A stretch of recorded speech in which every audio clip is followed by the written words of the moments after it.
Vous, ou votre enfant, venez d'être diagnostiqué avec un déficit du cycle de l'urée, et vous vous posez un certain nombre de questions. C'est bien normal. Voyons ensemble quelques éléments de réponse concernant ces maladies. Le cycle de l'urée est un ensemble de réactions biochimiques qui se déroulent dans le foie. Il permet d'éliminer l'ammoniac du corps en le transformant en urée, qui s'évacue rapidement dans les urines. L'ammoniac est un déchet toxique produit quand l'organisme dégrade des protéines. Ces protéines proviennent de l'alimentation, par exemple, on en trouve en grande quantité dans la viande, les produits laitiers ou le pain, mais aussi de notre propre organisme, notamment dans les muscles. Ce sont des composants essentiels de nos cellules.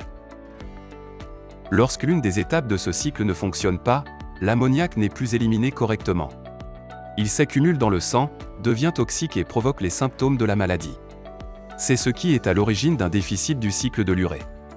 Il existe, cette maladie, nommée en fonction de l'étape qui dysfonctionne. Le déficit en AG. CPS1. OTC, le plus fréquent.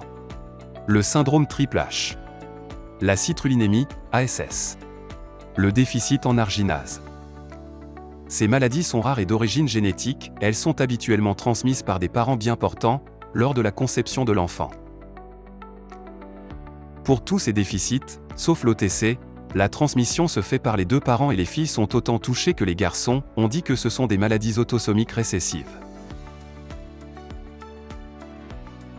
Dans le cas de l'OTC, la transmission se fait par la mère, les garçons seront en proportion plus atteints que les filles car la mutation se situe sur le chromosome X, qui n'existe qu'en une seule copie chez eux.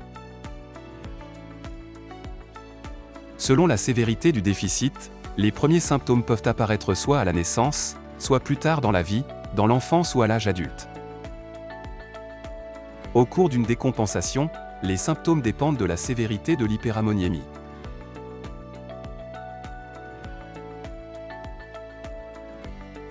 À l'exception de cas dépistés via des diagnostics prénataux ou d'enquêtes familiales, le diagnostic est suspecté devant la présence de symptômes évocateurs d'hyperammoniémie. Une prise de sang réalisée en urgence, le dosage de l'ammoniémie, permet de confirmer l'hypothèse et de débuter rapidement une prise en charge adaptée avec l'aide d'une équipe spécialisée. Le diagnostic de déficit du cycle de l'urée sera ensuite précisé par d'autres analyses sanguines.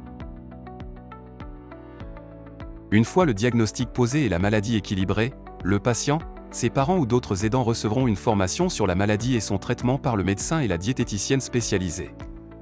Un suivi régulier permet le plus souvent une qualité de vie acceptable et d'éviter la plupart des décompensations hyperammoniémiques. N'hésitez pas à parler et poser des questions à votre équipe référente. Vous pouvez également bénéficier d'un soutien et d'un accompagnement auprès de l'association Les Enfants du Jardin et l'association Les Feux Follets. Retrouvez leurs actions sur le site internet de la filière G2M.